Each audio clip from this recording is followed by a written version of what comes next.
This is the PR panel. That's a panel that we have run each of the 3 years that we've been running this conference. And the thing that I like about it the most is, like the marketing panel that's going to be coming up in the afternoon, is that even though we've run this panel each of the 3 years, the discussion is radically different every year. And I think that shows the progress and the pace of change that's happening in this area.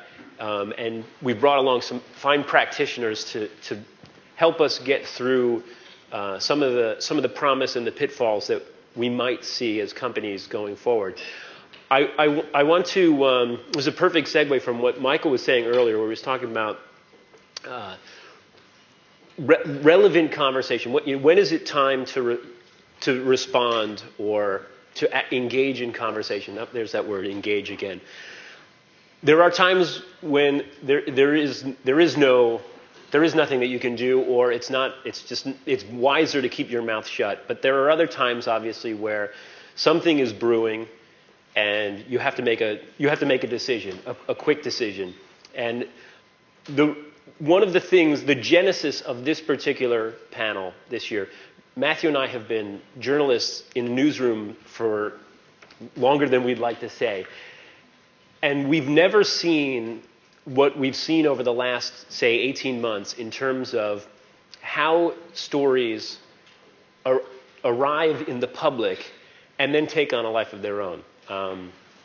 It used to be that there really was one filter. The decisions made in a newsroom often dictated the news agenda, for better or worse. There were big stories that were missed all the time because journalists just did not have the time to do too many things. There was a lack of time, a lack of space.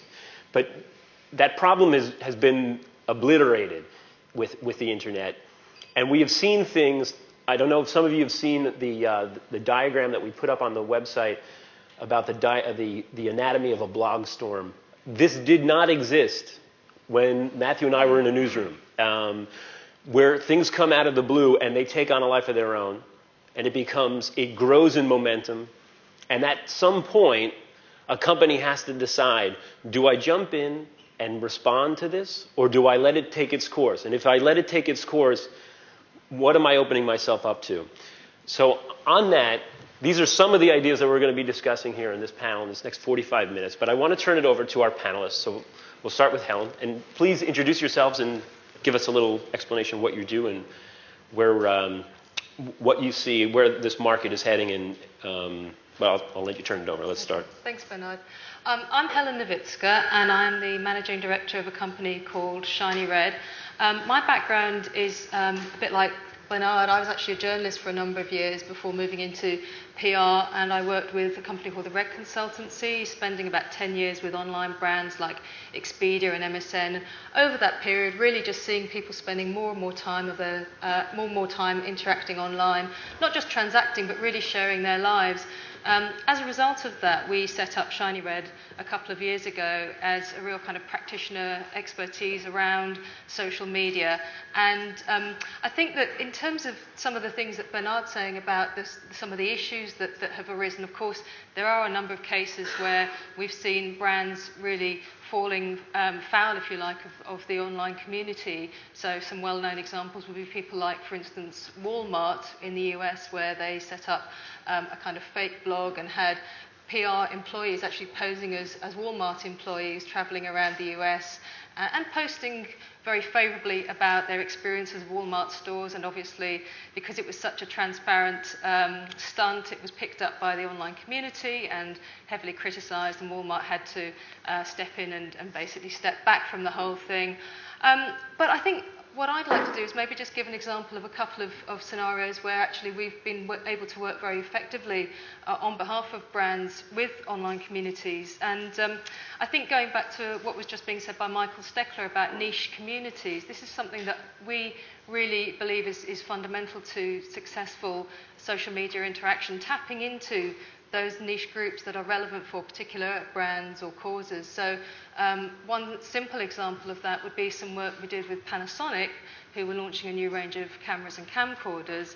And just as in traditional PR, you would have a press event where you'd invite people along to try out the new products, experience them firsthand. For the first time, we reached out to camera fans online, so blogging communities that were passionate about photography, and invited a number of their sort of senior influential figures along to take part in an event that was specifically for social media influencers. They got to try out the technology, took some great photos, and the upshot of that was that they placed a lot of content on their own sites, but also placed a lot of photographs as well, so it was really showcasing the products in action. But a slightly different example, just to mention maybe, is some work we did with Yale.com when they were launching their mobile product last year. And we actually used social media as part of the PR campaign by creating an online focus group.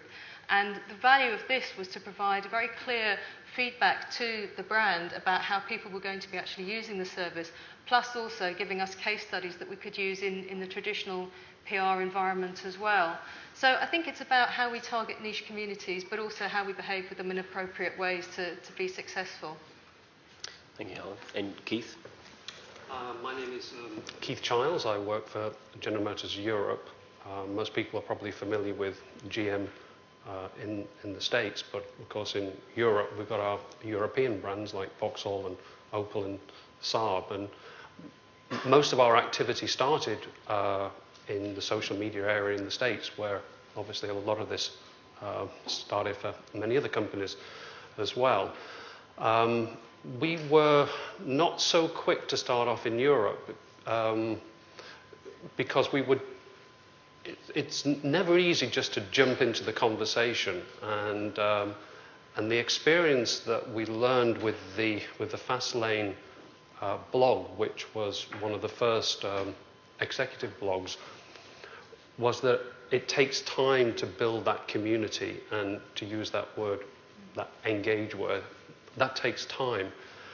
But one of the things that we found really interesting, that having started to be a part of the conversation and engage with those communities, is that those communities can actually help you out. And we have a couple of recent examples where some people, let's say, were behaving in a bad way in terms of how they were reporting some of our activities. And this happened in a couple of well-known online communities. And one of the first reactions could be that we should jump in and actually put the story straight. But the interesting thing was that the community did it for us, in that there was a sense of fair play that needed to be there. And we found that they came and they put the story right. And in fact, in one particular instance, the blogger was characterized as a troll, I think is the expression. So somebody who basically comes along and just wants to start an argument because they like starting arguments.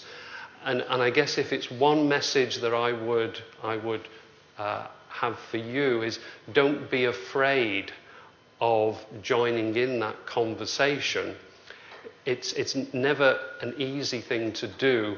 It will always, as we saw on one of those slides, it will always lead to a disagreement of some type. But have some trust in that community that you do engage with, because they are going to be your allies when you need them the most.